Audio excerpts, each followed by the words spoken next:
வணக்கம். மின்னல் 24 செய்திகளின் இன்றைய நாளிற்கான செய்தி தொகுப்பு.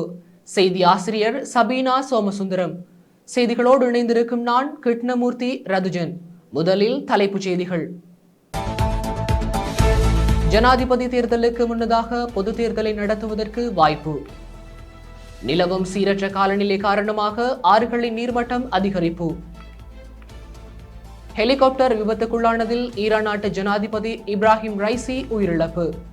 இன்றைய செய்திகளுக்கு பிரதான அனுசரணை வழங்குவோர் எஸ்என் எலக்ட்ரானிக்ஸ், களுவாஞ்சிக்குடி, மட்டக்களப்பு. களுவாஞ்சிக்குடி வைத்தியசாலைக்கு முன்பாக அமைந்துள்ள சிங்கர் நிறுவனத்தின் அங்கீகரிக்கப்பட்ட விற்பனை முகவரான எஸ்என் எலக்ட்ரானிக்ஸில் உங்கள் வீடுகளுக்கு தேவையான அனைத்து விதமான பொருட்களையும் நியாயமான விலையிலும் தரமானதாகவும் கொள்வனவு செய்யலாம். தொடர்புகளுக்கு 07073796000 மற்றும் 07761570043.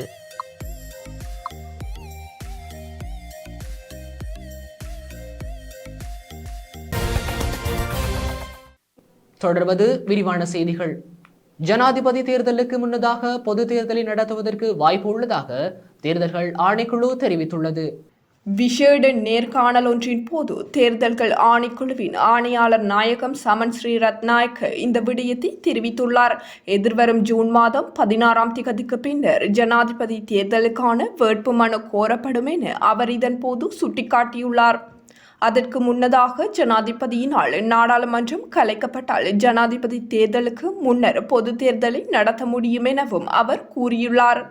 இலங்கைக்கான ஈரான் தூதுவர் மீது தாக்குதல் நடத்திய சம்பவம் தொடர்பில் கைதான வர்த்தகர் எதிர்வரும் 22ஆம் தேதி வரை விளக்குமறியலில் வைக்கப்பட்டுள்ளார். கம்பெனி தெருவில் உள்ள பிரபல வர்த்தக நிலைய கட்டிடத்திற்கு அருகில் வைத்து குறித்த நபரினால் ஈரான் தூதுவர் மீது தாக்குதல் நடாத்தப்பட்டுள்ளது. இந்த நிலையில் தாக்குதலை மேற்கொண்ட சந்தேக நபர் இன்றைய தினம் கோட்டை நீதவான் நீதிமன்றத்தில் முன்னிலைப்படுத்தப்பட்டார். இதனையடுத்து அவரை எதிர்வரும் 22ஆம் தேதி வரையில் விளக்கமறியலில் வைக்குமாறு நீதவான் உத்தரவிட்டுள்ளார்.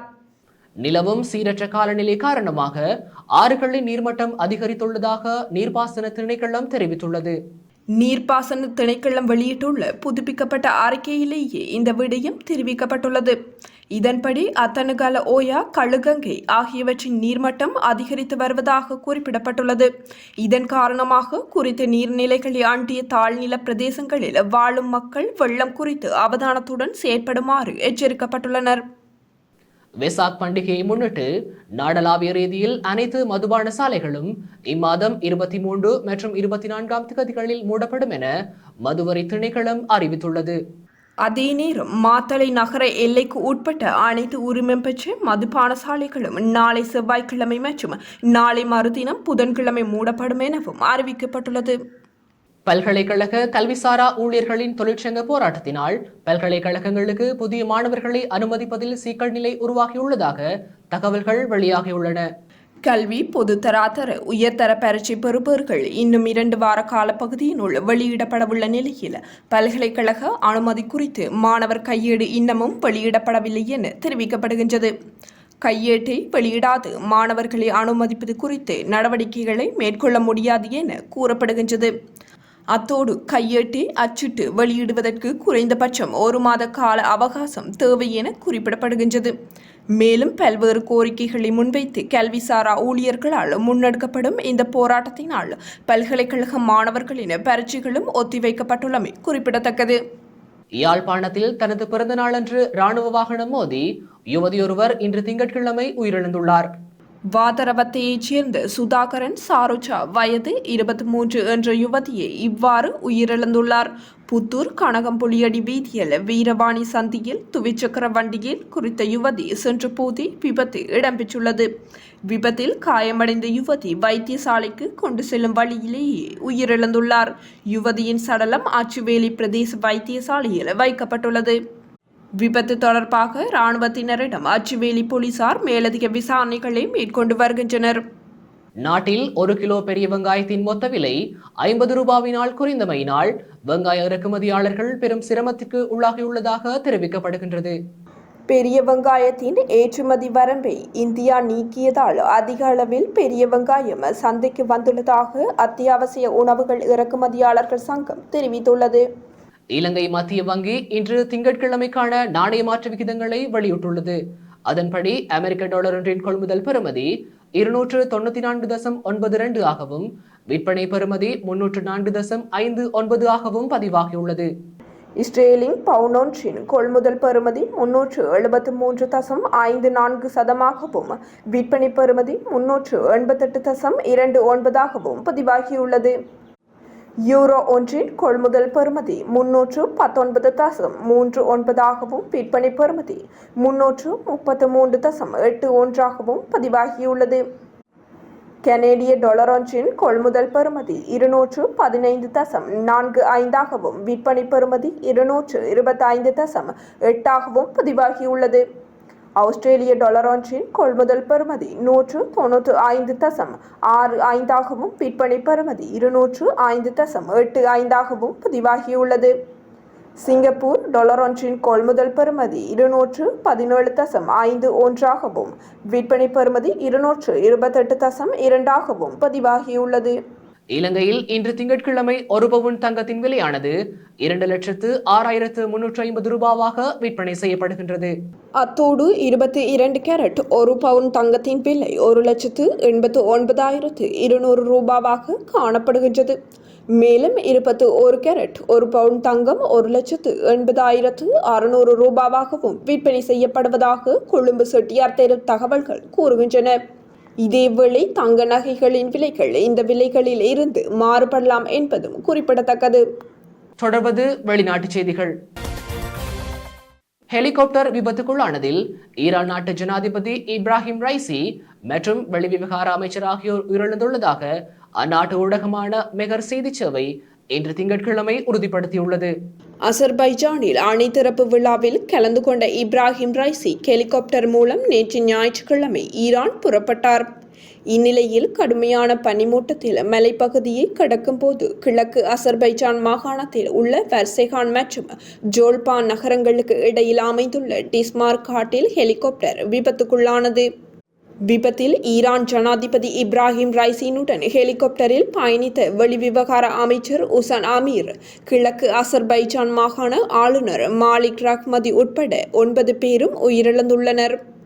இந்தியாவின் ஆக்ராவின் தாஜ்மஹால் அருகே இளம்பெண் சடலமாக மீட்கப்பட்டுள்ள சம்பவம் பரபரப்பை ஏற்படுத்தியுள்ளதாக அந்நாட்டு செய்திகள் தெரிவிக்கின்றன. தாஜ்மஹால் அருகேயுள்ள மசூதிக்குள் முகம் சிதைக்கப்பட்ட நிலையில் குறித்த சடலம் மீட்கப்பட்டுள்ளது. மேலும் குறித்த இளம்பெண்ணின் சடலம் அரை நிர்வாணமாகவும் உடலில் காயங்களுடனும் மீட்கப்பட்டுள்ளது. சடலத்தை மீட்டு பிரேத பரிசோதனைக்கு அனுப்பி வைத்துள்ள போலீசார் விசாரணைகளை தீவிரப்படுத்தியுள்ளதாக இந்திய ஊடகங்கள் தெரிவிக்கின்றன.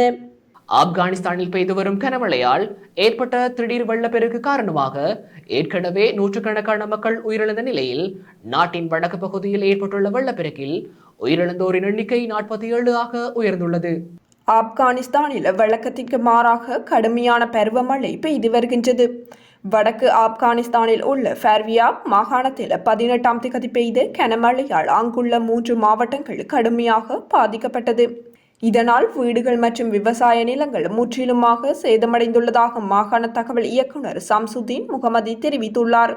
இதேபோல் கடுமையாக பாதிக்கப்பட்டுள்ள மேற்கு மாகாணமான கோரில் கடந்த 17ஆம் தேதி ஏற்பட்ட வெள்ளத்தில் சிக்கி 50 பேர் உயிரிழந்துள்ளதாக சர்வதேச செய்திகள் தெரிவிக்கின்றன.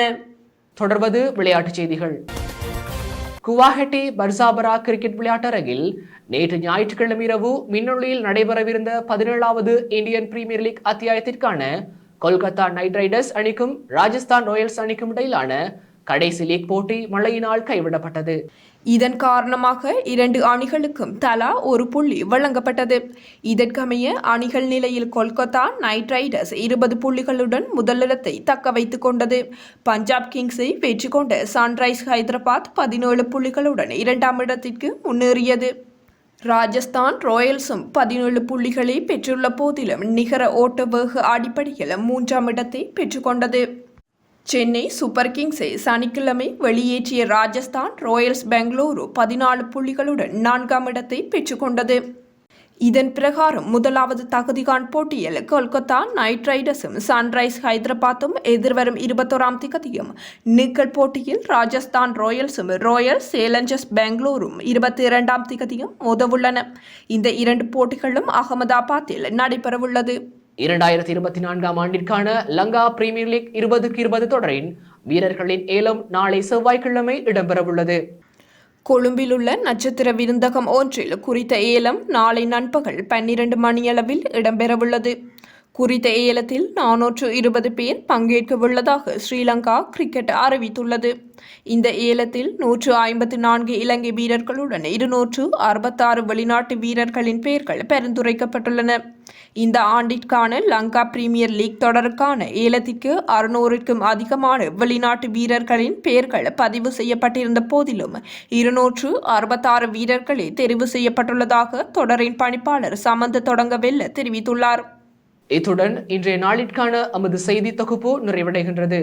தொடர்ந்து வார நாட்களில் மாலை 6 மணிக்கு நமது செய்திகளை எதிர்பாருங்கள். மேலதிக செய்திகளை பார்வையிட www.minnal24.com என்ற நமது இணையதளத்திற்குள் பிரவேசியுங்கள். நன்றி. எலக்ட்ரானிக்ஸ் களுவாஞ்சிக்குடி மட்டக்களப்பு. களுவாஞ்சிக்குடி வைத்தியசாலைக்கு முன்பாக அமைந்துள்ள சிங்கர் நிறுவனத்தின் அங்கீகரிக்கப்பட்ட விற்பனை முகவரான SN எலக்ட்ரானிக்ஸில் உங்கள் வீடுகளுக்கு தேவையான அனைத்து விதமான பொருட்களையும் நியாயமான விலையிலும் தரமானதாகவும் கொள்வனவு செய்யலாம். தொடர்புகளுக்கு 07073796000 மற்றும் 07761570043.